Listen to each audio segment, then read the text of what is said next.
नमस्कार दोस्तों।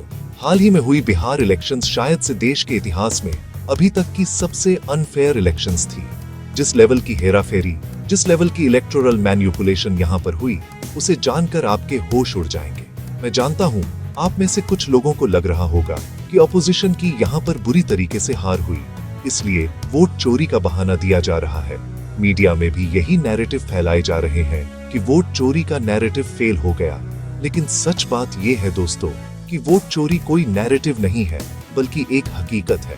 और यह कहते वक्त यह भी बताना जरूरी है यहाँ पर कि मुझे कोई पॉलिटिकल पार्टी पैसे नहीं देती है, ना ही मेरा कोई पर्सनल स्टेक था बिहार इलेक्शन में, ना ही मेरी कोई पर्सनल पसंदीदा पार्टी थी। हाँ, बस थोड़ी हमदर्दी थी मेरी प्रशांत किशोर की जन स्वराज पार्टी को लेकर, क्योंकि वो एक नई पार्टी है, असली मुद्दों पर बात कर रही थी। तो मैं उम्मीद कर रहा था काश इस पार्टी को अच्छी सीटें मिल जाएं। लेकिन रिजल्ट जो भी आया हो, पार्टी जो भी जीती हो, मुझे फर्क नहीं पड़ता। मुझे चिंता बस इस बात की है, एक सच्चा देश प्रेमी होने के नाते चिंता बस इस बात की है कि देश में जो चुनाव हो रहे हैं वो निष्पक्ष तरीके से हो। और बहुत अफसोस की बात है दोस्तों कि यह चुनाव किसी भी एंगल से फेयर नहीं है। मैं इस वीडियो में 6 सबूत आपको दिखाऊंगा, 6 क्लियर कट सबूत इस चीज के। और मैं चैलेंज करता हूं मोदी सरकार को और इलेक्शन कमीशन को कि इन सबूतों को काउंटर करके दिखा दे। इलेक्टोरल मैन्युपुलेशन का पहला और सबसे बड़ा सबूत है RS 10,000 का किस्सा। बिहार में फर्स्ट फेज के चुनाव से सिर्फ 6 दिन पहले 31 अक्टूबर को और सेकंड फेज के चुनाव से 4 दिन पहले 7 नवंबर को बिहार की महिलाओं के अकाउंट में RS 1 RS 100 ट्रांसफर किए गए। मेरी राय में और बहुत से और लोगों की राय में यह सीधे तौर पर लीगलाइज्ड ब्राइबरी थी और इससे वोटर को इन्फ्लुएंस किया गया। कहा गया कि स्मॉल बिजनेस शुरू करने के लिए हर परिवार की एक महिला को RS 10,000 दिए जाएंगे। इस स्कीम में कुल RS 1 करोड़ 25 लाख महिलाओं को RS 10,000 दिए गए। इसके साथ ही 6 महीने बाद इन महिलाओं को बाद में RS लाख तक की मदद देने का वादा भी किया गया। इस स्कीम का फायदा उठाने के लिए महिलाओं को जीविका सेल्फ हेल्प ग्रुप से जुड़ना था और इन ग्रुप से जुड़ी महिलाओं को जीविका दीदी कहा गया। अब ऊपर ऊपर से देखोगे ये एक वेलफेयर स्कीम है और सिर्फ इसे इस स्कीम के तौर पर देखा जाए तो मैं इसका विरोध नहीं करता हूँ, बिल्कुल भी नहीं करता हूँ। छोटे बिजनेसेस को स्टार्ट करने के लिए इस तरीके से पैसे दिए जाना कई बारी काफी इफेक्टिव रहता है। लेकिन प्रॉब्लम थी यहाँ पर इसकी टाइमिंग और जिस तरीके से इसे इम्प्लीमेंट किया गया। इस स्कीम को चुनाव से ठीक पहले सितंबर में लाया गया और चुनाव के दौरान भी महिलाओं को पैसे दिए गए ताकि RS 10,000 देकर उनका वोट इन्फ्लुएंस किया जा सके। आप पूछोगे वोट कैसे इन्फ्लुएंस हो रहा है? उनकी मर्जी है ना। RS 10,000 देने के बाद वो किसे वोट दे, बात सही है, लेकिन यहाँ पर जानते हो क्या किया गया? उन्हें एक वादा दिखाया गया कि अभी तो इतने पैसे मिल गए, लेकिन और पैसे बाद में चाहिए, लाखों रुपए बाद में चाहिए, तो हमें वोट करो। यहाँ पर सबसे बड़ा सवाल वैसे इलेक्शन कमीशन पर उठता है, क्योंकि मॉडल कोड ऑफ कंडक्ट के रूल्स में क्लियरली लिखा गया है कि सरकार किसी को भी पैसे नहीं दे सकती वक्त, स्पेशली तब जब मॉडल कोड ऑफ कंडक्ट लागू हो जाता है। बिहार में 6 अक्टूबर को यह कोड ऑफ कंडक्ट लागू हुआ, लेकिन इसके बाद 17 अक्टूबर, 24 अक्टूबर, 31 अक्टूबर और 7 नवंबर तक को भी महिलाओं को RS 10,000 दिए जा रहे थे। इमेजिन करो दोस्तों, बिहार देश का सबसे गरीब राज्य है और इलेक्शन से ठीक पहले यहाँ पर आप गरीब लोगों को बैंक अकाउंट में RS 10,000 दे रहे हो और फिर उनके सामने गाजर लटका के कह रहे हो कि अगर हमें वोट दोगे तो आने वाले टाइम में लाखों रुपए मिल सकते हैं। ये इलेक्शन हो रही है, चिट फंड स्कीम चल रही है, 25 दिन में पैसा डबल, 25 दिन में पैसा डबल। क्या इंटरेस्टिंग चीज ये है दोस्तों कि अगर अपने देश का इतिहास देखोगे, जब भी स्टेट गवर्नमेंट्स ने ऐसा कुछ करने की कोशिश करी थी तो इलेक्शन कमीशन ने किसी भी हालत में ये सब होने नहीं दिया था। जैसे कि मार्च 2004 में इलेक्शन कमीशन ने तमिलनाडु की जयललिता सरकार के किसानों को पैसे देने पर रोक लगा दी थी, जबकि यह स्कीम तो मॉडल कोड ऑफ कंडक्ट लागू होने से 1 साल पहले से चल रही थी। इसी तरह मार्च 2011 में तमिलनाडु में ही इलेक्शन कमीशन ने DMK सरकार की फ्री कलर टीवी देने की स्कीम पर भी रोक लगा दी थी। ये स्कीम भी सितंबर 2006 से चल रही थी, लेकिन इलेक्शन कमीशन ने कहा अगर इलेक्शन नजदीक आ रही है तो इस तरीके से फ्री सामान नहीं बांटा जा सकता। इसका और रीसेंट एग्जाम्पल देख लो। मार्च 2024 में आंध्र प्रदेश सरकार को 6 स्कीम्स के तहत लोगों को औसतन 14,000 करोड़ ट्रांसफर करने से रोक दिया गया था। नवंबर 2023 में तेलंगाना की बीआरएस सरकार किसानों को पर एकड़ Rs 5,000 देना चाहती थी, लेकिन उन्हें रोक दिया गया था क्योंकि फाइनेंस मिनिस्टर हरीश राव ने अपने चुनाव प्रचार में कहा था कि 30 नवंबर को वोटिंग से एक दिन पहले किसानों के अकाउंट में पैसा आना शुरू हो जाएगा। अब जाहिर सी बात है, ये चीज एक तरीके की रिश्वत ही है। अगर आपको वेलफेयर स्कीम लागू करनी ही है तो 5 सालों में कभी भी कर लो, इलेक्शन से ठीक पहले क्यों करते हो? यही कारण है कि इलेक्शन कमीशन ने पिछली इलेक्शंस में ऐसा नहीं होने दिया था, लेकिन इस बिहार की इलेक्शन में इलेक्शन कमीशन ने मानो खुली छूट दे दी एनडीए सरकार को। यह तो मुमकिन है। न सिर्फ इलेक्शन चलते चलते उन्हें पैसे बांटने दिए गए, बल्कि इसके अलावा सुनो, वोटिंग के दौरान Rs 180,000 से ज्यादा जीविका दीदी को वॉलंटियर्स के तौर पर इलेक्शन ड्यूटी पर लगा दिया। यानी कि जिन महिलाओं को Rs 10 Rs 9 मिल रहे थे, उन्हें इलेक्शन ड्यूटी पर भी लगा दिया गया कि जाओ सबको जाकर बताओ यह चीज। मेरी राय में सिर्फ एक यही चीज पूरी इलेक्शन को खारिज करने के लिए काफी है, लेकिन 5 और सबूत हैं। दूसरा सुनो, डुप्लीकेट वोटर्स का किस्सा। इन चुनावों में सैकड़ों ऐसे उदाहरण सामने आए जहां पर जिन वोटर्स ने पहले ही वोट कर दिया है, बाकी राज्यों में वो बिहार में भी वोट कर रहे हैं।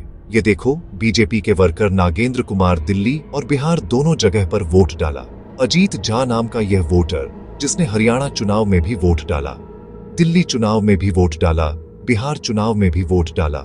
करीब 7-8 ऐसे लोग तो ओल्ट न्यूज के जुबैर ने खुद ही ढूंढ कर दिखा दिए, क्योंकि ये वो लोग थे जो खुद से पब्लिकली फोटो पोस्ट कर रहे थे अपने सोशल मीडिया पर कि देखो मैंने यहाँ भी वोट डाला, मैंने यहाँ भी वोट डाला, यहाँ भी डाला। इस एक बंदे के 233 EPIC नंबर्स थे, जो कि इलेक्शन कमीशन के रूल्स के अनुसार बिल्कुल नहीं हो सकते। इस चीज पर मैंने ट्वीट भी किया था और इलेक्शन कमीशन से सवाल भी किया था, लेकिन क्या कोई जवाब आया उनकी तरफ से? कुछ भी नहीं आया। सोच कर देखो, अगर इतने सारे उदाहरण हमें पब्लिकली ही मिल रहे हैं, तो ऐसे कितने अनजान बीजेपी के वर्कर्स हैं जो अलग अलग राज्यों में जाके हर जगह वोट डाल रहे हैं। इलेक्शन कमीशन बिल्कुल चुप है इस चीज पर, और बिहार में डुप्लीकेट वोटर्स को हटाने के लिए तो इन्होंने अपना स्पेशल इंटेंसिव रिवीजन SIR भी शुरू किया था। लेकिन वो करने के बाद भी ये डुप्लीकेट वोटर्स कैसे रह गए? द रिपोर्टर्स कलेक्टिव वेबसाइट के 2 इन्वेस्टिगेटिव जर्नलिस्ट ने इस पर एक लंबी सीरीज की है। इन्होंने कई महीनों तक SIR को इन्वेस्टिगेट किया और बताया कि बिहार की फाइनल वोटर लिस्ट में 14.35 लाख सस्पेक्टेड डुप्लीकेट वोटर्स थे, जिनमें से 3.42 लाख तो ऐसे थे जिनके दोनों वोटर आईडीज पर उम्र और बाकी सारी चीजें बिल्कुल सेम थी। इसी तरह हजारों ऐसे वोटर्स भी थे जिनके पूरे बिहार में कम से कम 3 वोट्स थे। इस इन्वेस्टिगेशन का लिंक आपको नीचे डिस्क्रिप्शन में मिल जाएगा। दोस्तों, आप खुद जाकर वेरीफाई कर सकते हो। कमाल की बात यह है कि election commission in duplicate voters को हटाने के लिए एक बहुत ही सिंपल सॉफ्टवेयर का इस्तेमाल कर सकता था, जिसका वो सालों से इस्तेमाल कर भी रहा था, लेकिन अपनी खुद की पुरानी गाइडलाइंस और प्रैक्टिसेस के खिलाफ जाते हुए इलेक्शन कमीशन ने इस सॉफ्टवेयर का इस्तेमाल नहीं किया। मैं सीधा सवाल पूछना चाहूंगा इलेक्शन कमीशन से, यहाँ पर क्यों नहीं किया सॉफ्टवेयर का इस्तेमाल? क्या आप चाहते थे कि फाइनल वोटर लिस्ट पर ये डुप्लीकेट वोटर्स रहे? इस चीज पर पहले जब रिपोर्टर्स कलेक्टिव के एक जर्नलिस्ट ने बिहार के चीफ इलेक्टोरल ऑफिसर से सवाल पूछा, तो उन्हें मॉडल कोड ऑफ कंडक्ट के नाम पर धमकाने की कोशिश की गई। यह हो गए दोस्तों 2 क्लियर कट सबूत। तीसरा सुनो, स्पेशल वोटर ट्रेन्स। बीजेपी ने हरियाणा से हजारों लोगों को स्पेशल ट्रेन्स के जरिए बिहार भेजा, जिससे वह बिहार में जाकर वोट डाल सके। सुप्रीम कोर्ट के लॉयर कपिल सिब्बल ने एक प्रेस कॉन्फ्रेंस करके यह बताया भी कि सिर्फ 3 नवंबर को हरियाणा से कम 4 स्पेशल ट्रेन्स चलाई गई ताकि बिहार तक वोटर्स को लेके जाया जा सके। तो पब्लिकली बताएं, क्या ये स्पेशल ट्रेन चली? और जो मैंने कहा है 10 बजे, 11 बजे, 3 तारीख को, फिर 3 बजे, 4 बजे। कपिल सिब्बल ने यह भी सवाल पूछा कि क्या ये जेन्युइन वोटर्स थे या किसी प्लन्ड ऑन ऑपरेशन का हिस्सा था। अगर तो ये जेन्युइन वोटर है तो उनके लिए तो स्पेशल ट्रेन की जरूरत नहीं है। एबीपी न्यूज के इस वीडियो को देखिए, इसमें लोग बता रहे हैं कि सारा खर्चा बीजेपी उठा रही है। पैसा किसने दिया? मोदी सरकार ने दिया है। तुम्हारे से कोई पैसे नहीं, कोई पैसा नहीं लिया है। किसने दिया खर्चा वर्चा? मोदी सरकार दिया है। मोदी सरकार ने, हाँ। हमारे को पैसे नहीं कोई पैसे नहीं। ट्रेन का खर्चा कौन कर रहा है? कोई बीजेपी करती है? हाँ जी, यहाँ से जाने का खर्चा वही दे रहा है, वो दे रहा है, अपने आप दे रही है। बीजेपी के नेता ये खुद ही दावा कर रहे हैं। कौन कर रहे हैं? खर्चा जो है इसका देखिए, भारतीय जनता पार्टी कर रही है। टिकट भाजपा अरेंज करा के दे रही है, बिल्कुल निशुल्क दे रहे हैं इनको। बीजेपी अपने खर्चे पर खाने पानी का इंतजाम करके स्पेशल ट्रेन्स चला रही है दूसरे राज्यों से, ताकि वोटर्स को बिहार लाया जा सके। अब सुनने में आपको लग सकता है कि आखिर इसमें गलत क्या है? वोटर्स को ले जाया जा रहा है ताकि वो वोट डाल सके। इसमें तो कोई गलत चीज नहीं है। लेकिन ये देखिए, at the representation of the people act 1951 जो इंडिया में इलेक्शंस को गवर्न करता है, इसमें साफ साफ लिखा हुआ है कि कोई भी कैंडिडेट अपने खर्चे पर कोई भी व्हीकल हायर करके लोगों को वोटिंग के लिए भेज नहीं सकता, और अगर वो ऐसा करता है तो उसे करप्ट प्रैक्टिस माना जाता है। मतलब एक शहर के एक कोने से दूसरे कोने तक भी वोटर्स को अगर ले जाया जाए फ्री ट्रांसपोर्ट देकर, ये भी गलत है। और यहाँ तो हरियाणा से बिहार तक लोगों को स्पेशल ट्रेन्स में ले जाया गया।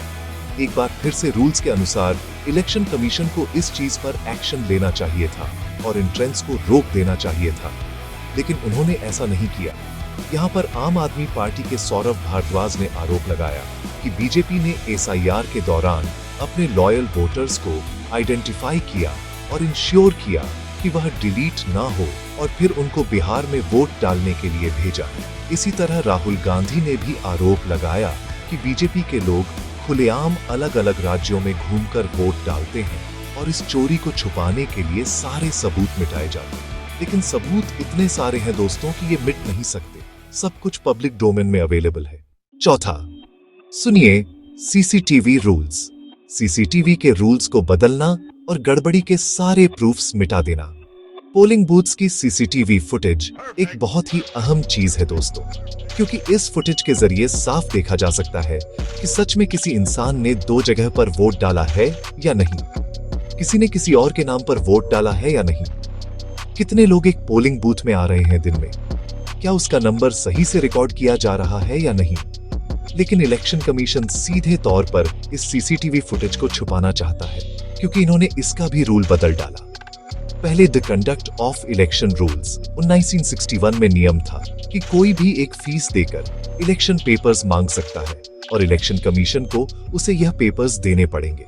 इसी नियम के आधार पर दिसंबर 2024 में Punjab and Haryana high court ने इलेक्शन कमीशन को एडवोकेट महमूद प्रचा को हरियाणा चुनाव की सीसीटीवी फुटेज देने का आदेश दिया था। हाई कोर्ट ने माना था कि इलेक्शन पेपर्स में सीसीटीवी फुटेज भी आती है और इसलिए किसी व्यक्ति के मांगने पर इसे दिया जाना चाहिए। लेकिन इस आदेश के कुछ ही दिन बाद मोदी सरकार ने इलेक्शन कमीशन की सलाह पर इलेक्शन रूल्स 1961 में अमेंडमेंट कर दिया। सरकार ने सेक्शन 932A में स्पेसिफाई कर दिया कि कौन से इलेक्शन पेपर्स मांगे जा सकते हैं। सीसीटीवी फुटेज को इन पेपर्स की लिस्ट में शामिल नहीं किया और अब कह दिया कि सीसीटीवी फुटेज नहीं मांगी जा सकती, और यह तक कह दिया कि कोई कोर्ट इलेक्शन कमीशन ऐसा करने का आदेश नहीं दे सकता। बात यहाँ खत्म नहीं होती। इसके बाद जून 2025 में इलेक्शन कमीशन ने एक और नियम बना दिया कि अगर 45 दिन के अंदर नतीजों को कोर्ट में चुनौती नहीं दी जाती तो पोलिंग बूथ के सीसीटीवी फुटेज को डिलीट भी कर दिया जाएगा। यानी कि पहला तो सीसीटीवी फुटेज देंगे नहीं और दूसरा इसे डिलीट भी कर देंगे 45 दिनों के अंदर। और इसके पीछे क्या जस्टिफिकेशन दिया गया? बिल्कुल ही बकवास justification. Chief election commissioner Gyanesh Kumar कहते हैं कि हमारी माताओं, बेटियों, बहुओं की वीडियो को हम कैसे शेयर कर दें? क्या अपनी माताओं, बहुओं, बेटियों सहित किसी भी मतदाता की सीसीटीवी वीडियो चुनाव आयोग को साझा करनी चाहिए? क्या मतलब कोई बेडरूम की फुटेज थोड़ी देख रहा है, पोलिंग बूथ की ही तो फुटेज है, इसमें वोट ही तो डाले जा रहे हैं। इनसे पहले चीफ इलेक्शन कमिश्नर रहे राजीव कुमार का कहना था कि अगर एक व्यक्ति रोजाना 8 घंटे सीसीटीवी फुटेज देखेगा तो उसे पूरी सीसीटीवी फुटेज देखने में 2600 ईयर्स लग जाएंगे। अगर 8 घंटे भी रोज देखेगा तो 600 साल लगेंगे उसको देखने में। 3600 years he will take to see. भाई डस ही वांट इट? मतलब इन्हें इतनी क्या चिंता है? यहाँ पर 100 लोगों की टीम भी तो बैठकर देख सकती है सीसीटीवी फुटेज को। ये चौथा सबूत हमें सीधा दिखाता है कि इलेक्शन कमीशन चीजों को छुपाना चाहता है। कोर्ट ने आदेश दिया था सीसीटीवी फुटेज को देने के लिए, लेकिन इन्होंने जाकर रूल्स ही बदल डाले। पांचवा सुनो, यहाँ पर वोटर डिलीशन। जून से सितंबर के बीच इलेक्शन कमीशन ने बिहार में स्पेशल इंटेंसिव रिवीजन यानी SIR किया था। इसका मोटे मोटे तौर पर मतलब था कि वोटर लिस्ट को दोबारा से नया तैयार किया गया। अब एक आरोप तो यहां पर यह था कि इसमें डुप्लीकेट वोटर्स को हटाया नहीं गया, जिसका सबूत मैंने पहले दिखाया। दूसरा आरोप यहां पर यह है कि जो जेन्युइन वोटर्स हैं उनका नाम हटा दिया गया। कौन से जेन्युइन वोटर्स? खास तौर पर वो वोटर्स जो अपोजिशन के वोटर्स माने जाते हैं। SIR शुरू होने से पहले जून 2025 में बिहार की वोटिंग लिस्ट में 7.89 करोड़ नाम थे, लेकिन SIR के बाद केवल 7.42 करोड़ नाम रह गए, यानी कि लगभग 46 से 47 लाख लोगों को यहां पर हटाया गया वोटर लिस्ट से। लेकिन रियलिटी यहां पर यह है दोस्तों कि इससे कहीं ज्यादा और लोगों का नाम काटा गया। इंडियन गवर्नमेंट के technical group and population projections के हिसाब से बिहार में सितंबर 2025 में 8.2 करोड़ वोटर्स होने चाहिए थे, लेकिन फाइनल वोटर लिस्ट में सिर्फ 7.42 करोड़ नाम थे, यानी कि लगभग 80 लाख लोग मिसिंग थे यहां पर, जो कि 10% पॉपुलेशन होती है वोटिंग लिस्ट की। डिवायर की एक रिपोर्ट में सामने आया कि इस SIR को तैयार करते वक्त अपोजिशन के कोर वोटर्स के नाम ज्यादा डिलीट किए गए और उन इलाकों को ज्यादा टारगेट किया गया जहां पर अपोजिशन स्ट्रांग थी या जहां पर क्लोज फाइट थी। उदाहरण के तौर पर सीमांचल, जहां अपोजिशन को स्ट्रांग माना जाता है, वहां पूरे बिहार में सबसे ज्यादा लोगों के नाम काटे गए। यहां पर 7.7% नाम वोटर लिस्ट से डिलीट हुए, जबकि बाकी बिहार की एवरेज 5.9% थी। इसी तरह मुस्लिम भी SIR से बाकी लोगों के मुकाबले ज्यादा प्रभावित हुए। पहली ड्राफ्ट वोटर लिस्ट में जिन 65 लाख लोगों का नाम काटा गया था, उनमें से 24.7% मुस्लिम्स थे, और जब इसके बाद फाइनल वोटर लिस्ट निकाली गई, उनमें से लगभग 33% मुस्लिम थे, जबकि बिहार में मुस्लिम्स की आबादी 16.9% है। और ये चीज सिर्फ मुसलमानों के साथ नहीं हुई, बल्कि उन सभी कैटेगरीज के वोटर्स के साथ रही जो आमतौर पर ज्यादा अपोजिशन को वोट देते हैं, दलित, आदिवासी। और आप यहाँ पर शायद पूछोगे कि अगर ऐसा सही में हुआ तो कोई खड़ा होकर बोल क्यों नहीं रहा कि हमारे नाम काटे गए? इस चीज का भी मैं आपको सबूत दिखाना चाहूंगा। ऐसे ढेर सारे वीडियोस सामने आए हैं जहां पर लोग कंप्लेन कर रहे हैं कि उनके नाम वोटर लिस्ट में गायब है। कट गया नाम, आपका भी वोट कटा है। हाँ, हम लोग कट गया, आपका भी सब कट गया। ये छोटा बरमपुरी इलाका है जहां पर बहुत सारे जो ये वोटर हैं हाथों में वोटर ID लिए हुए खड़े हैं, और इनका ये कहना है कि इनका नाम SIR में नहीं आया था, तो आज वोट भी इनको डालने नहीं दिया जा रहा है। और ये एक और वीडियो देखो, कट गया मेरा नाम कट गया मेरा पत्नी का, जो हमेशा हम लोग देते हैं, विकलांग हम लोग हैं, लेकिन कट गया है। तो अब बताइए, अब हम लोग क्या करें? दलित समाज से आप लोग हैं, नाम आपका भी कट गया है, नाम कट गया। आधा से ज्यादा लोगों का नाम कटा हुआ है। हर जगह लोग कंप्लेन कर रहे हैं कि जब वो वोट डालने गए, उनका नाम तो वोटर लिस्ट पर था ही नहीं। जब वो वोट देने पहुंचे तो उन्हें कहा गया कि आपका नाम ही वोटर लिस्ट में नहीं है, तो आपका क्या वोटर लिस्ट से नाम कट गया? हाँ, कट गया। इसी तरह कुछ लोग जब पोलिंग बूथ पर पहुंचे तो उनसे कहा गया कि उनका वोट पहले देखिए, डल चुका है। अरे गए हैं वोट गिराने के लिए? हाँ, बोलता है गिर गया है। आपका हाथ दिखाइए तो स्याही लगा हुआ है। कहाँ स्याही लगा है? गिरा ही नहीं दिया है। तो वोट गिराने नहीं दिया, बोला आपका वोट गिर गया।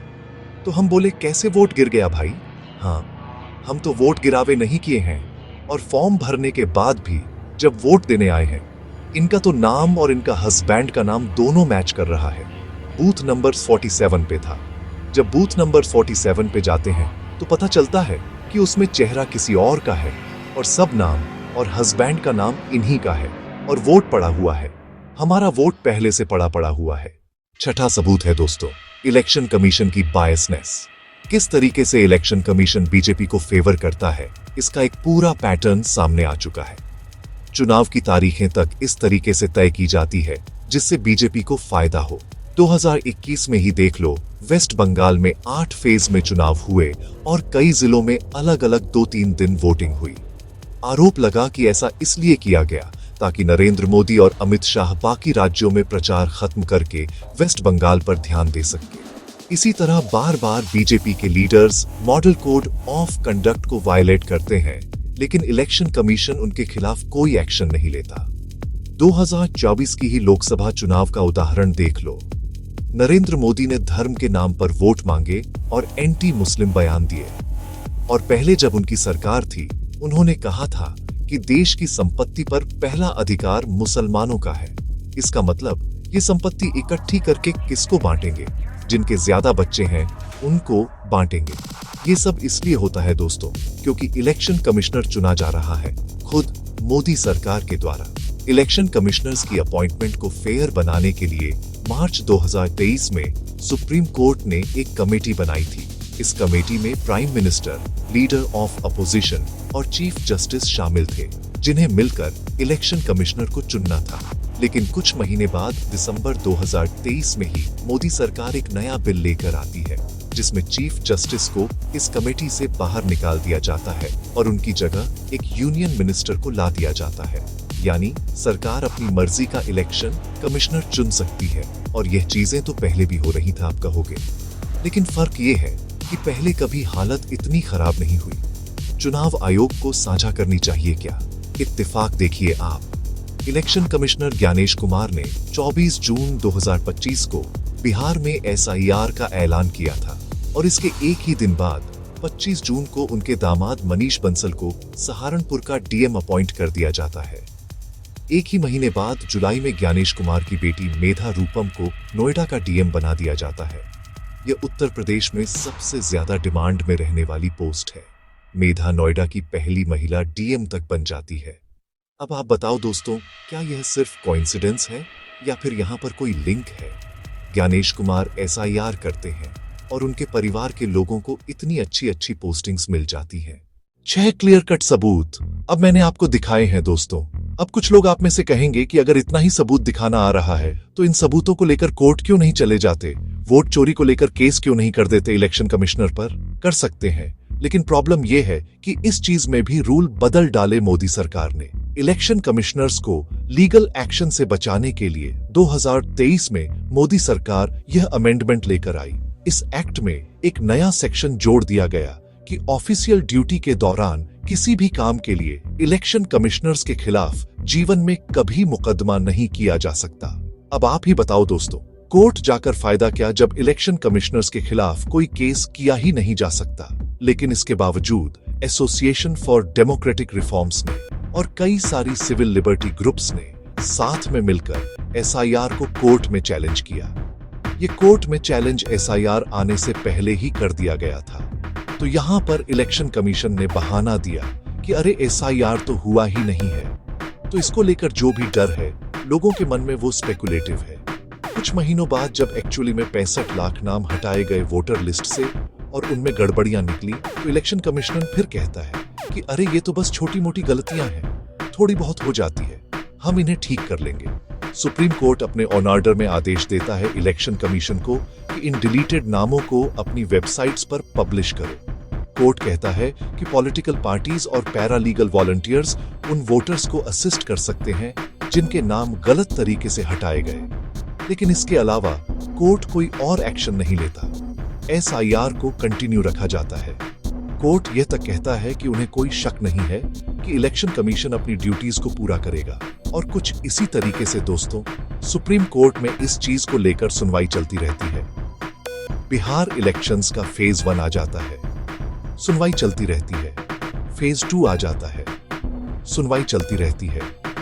बिहार इलेक्शन के रिजल्ट्स तक आ जाते हैं, लेकिन सुनवाई अभी तक चल ही रही है SIR को लेकर। अब आप ही बताओ दोस्तों, किस चीज को लेकर कोर्ट जाया जाए? यहाँ पर 6 क्लियर कट सबूत मैंने आपको दिए, लेकिन कोर्ट में सुनवाई चले जा रही है। देश के इतिहास की सबसे अनफेयर इलेक्शंस का रिजल्ट आ चुका है और मीडिया में अब इन 6 सबूतों की बात नहीं हो रही है। मीडिया में इस चीज की बात हो रही है कि क्या कारण था NDA इन इलेक्शंस को जीतती। बहाने दिए जा रहे हैं। कोई मीडिया वाला ये नहीं पूछ रहा है कि ये पहली बार ऐसा हुआ है कि आप लोग इतना 70 करोड़ 80 करोड़ देकर वोट खरीद रहे हैं और आप लोग उसको जस्टिफाई कर रहे हैं। कोई अखबार कहता है कि अपोजिशन वाले आलसी थे, कोई कहता कि बीजेपी की मशीनरी बड़ी स्ट्रांग है। बड़ी कमाल की बात है कि इलेक्शन से पहले जब ग्राउंड पर जाकर वोटर से बात की जा रही थी, ओपिनियन पोल्स ले जा रहे थे, हमेशा एक टक्कर का मुकाबला सामने आ रहा था। लेकिन जब रिजल्ट इतना वन साइडेड निकलता है कि किसी के पास कोई ढंग का रीजन ही नहीं रह जाता, इसे जस्टिफाई करने के लिए तो बहाने दिए जाने लगते हैं कि किस तरह से ग्राउंड पर बीजेपी के लोग मेहनत कर रहे थे। हम कह रहे हैं कि जो एक्सेस वोट पड़ा है उसका अधिकतम भाग बीजेपी को मिला। मैं ये नहीं कह रहा कि अपोजिशन को ये चुनाव जीतना चाहिए था। बात यहाँ पर यह है कि इतने सारे अलग अलग लेवल के फ्रॉड्स जब हो रहे हैं, इतने सारे अलग अलग तरीकों से जब सिस्टम को मैनिपुलेट करने की कोशिश की जा रही है, तो यह बताना लगभग इम्पॉसिबल है कि निष्पक्ष चुनावों में नतीजा एक्चुअली में क्या आना था। और अपोजिशन के लीडर्स भी इस बात को कई महीने पहले से ही जानते थे। 3 महीने पहले संजय सिंह का यह बयान देखिए, 3 महीने पहले, और 10 अक्टूबर को फिर दोबारा मैंने इस बात को कहा था कि यह चुनाव हाईजैक हो चुका है। अब इस चुनाव का कोई मतलब नहीं है। 80 लाख वोट जिस राज्य में काट दिए जाएंगे, जिस राज्य में 5 लाख वोट डुप्लीकेट बनेंगे, जिसमें 1 लाख वोट अता पता नहीं किसका है, उस राज्य के चुनाव परिणाम क्या होंगे? क्या आप सहजता से इस बात को समझ सकते हैं? वो जानते थे कि ये इलेक्शंस किसी भी एंगल से फेयर नहीं होने वाले हैं। इसलिए मैंने सजेस्ट किया था कि मेरी राय में अपोजिशन पार्टीज को इन इलेक्शंस को बॉयकॉट कर देना चाहिए था, क्योंकि जब कोर्ट में मामला अटका रहेगा, इलेक्शन कमीशन आपकी सुनेगा नहीं, तो यहाँ पर गांधी का रास्ता अपनाने की जगह और कोई रास्ता बच नहीं जाता। आने वाला समय दोस्तों इंडियन डेमोक्रेसी के इतिहास में काफी अनप्रेडिक्टेबल होने वाला है। हर इलेक्शन के साथ मैनिपुलेशन के तरीके और सोफिस्टिकेटेड होते जा रहे हैं और इलेक्शन कमीशन का इनएक्शन और भी साफ दिखता जा रहा है। जाहिर सी बात है, जब ऑपोजिशन रूल स्टेट्स में इलेक्शंस आएंगे तो ऑपोजिशन पार्टीज भी बीजेपी से सीख कर यही लीगलाइज्ड ब्राइबरी करने की कोशिश करेंगी। क्या इलेक्शन कमीशन इन्हें होने देगा या फिर यहाँ पर स्ट्रिक्ट एक्शन लेगा? अब 12 और स्टेट्स और यूनियन टेरिटरीज में एसआईआर चल रहा है। कई सारी पिटीशंस फाइल करी गई है हाई कोर्ट्स और सुप्रीम कोर्ट में। लेकिन सवाल ये है, क्या इन इलेक्शंस के होने से पहले यहाँ पर कोर्ट्स के नतीजे आएंगे? इसके अलावा यहाँ पर यह भी ध्यान रखना है कि कोर्ट कोई भी फैसला दे दे। हो सकता है मोदी सरकार उस फैसले को ओवरटर्न करने के लिए अपना एक नया कानून निकाल दे, जैसा कि हमने होते हुए देखा। The government is now mulling to remove CGI from a poll panel that regulates the appointment, conditions of service and term of office of the Chief Election Commission. इन सारे फ्रॉड्स के बाद भी बीजेपी के लिए वेस्ट बंगाल, तमिलनाडु और कर्नाटका जैसी states को जीतना मुश्किल रहेगा। लेकिन निराशाजनक बात यह नहीं कि कौन सी पार्टी पावर में आएगी। निराशाजनक बात यह है कि अब इलेक्शंस जो हैं वो जनता के मुद्दों से और दूर भटकती जा रही हैं। एयर पोल्यूशन, सड़कें, स्कूल, अस्पताल, इंफ्रास्ट्रक्चर फेलियर, पेपर लीक्स, कोई भी बड़ा या छोटा मुद्दा हो, अगर इलेक्शंस इसी दिशा में आगे बढ़ रही हैं, तो किसी भी मुद्दे से इलेक्शन रिजल्ट्स पर कोई फर्क नहीं पड़ने वाला, क्योंकि यह पूरा गेम अब टेक्निकल मैनिपुलेशन का बनता जा रहा है। अब फैसला आपका है। क्या आप इसे एक पॉलिटिकल कंट्रोवर्सी समझकर इग्नोर कर देंगे या फिर देश के लिए आवाज उठाएंगे? जय हिंद। यहाँ पर एक छोटा सा अपडेट देना चाहूंगा दोस्तों। आप में से बहुत से लोगों ने डिमांड करी थी और अब फाइनली इस वीकेंड को AISTA में मेमोरी का फीचर लाइव जा रहा है। सही सुना आपने। AIF यस्ता पर अब आप किसी भी AI का इस्तेमाल करते वक्त अपनी मेमोरीज सेव कर सकते हैं। इसके अलावा डीप रिसर्च की फंक्शनैलिटी भी लाई जा रही है। ऊपर से 29 नवंबर को यानी सैटरडे को मैं सभी AIS तक के एनुअल सब्सक्राइबर्स के साथ एक स्पेशल वेबिनार कर रहा हूं। इस वेबिनार में ढेर सारे सीक्रेट AI के हैक्स आपको सिखाए जाएंगे। मेरे साथ एक Q&A का सेशन होगा, एक अवार्ड्स का सेशन होगा और इसके अलावा हम फ्यूचर रोड मैप को डिस्कस करेंगे।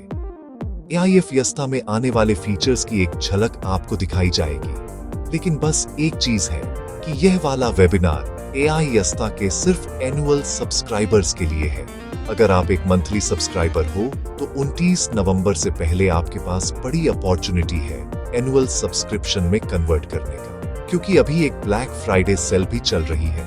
एनुअल सब्सक्रिप्शन का प्राइस 1199 की जगह सिर्फ 899 कॉस्ट करेगा अब।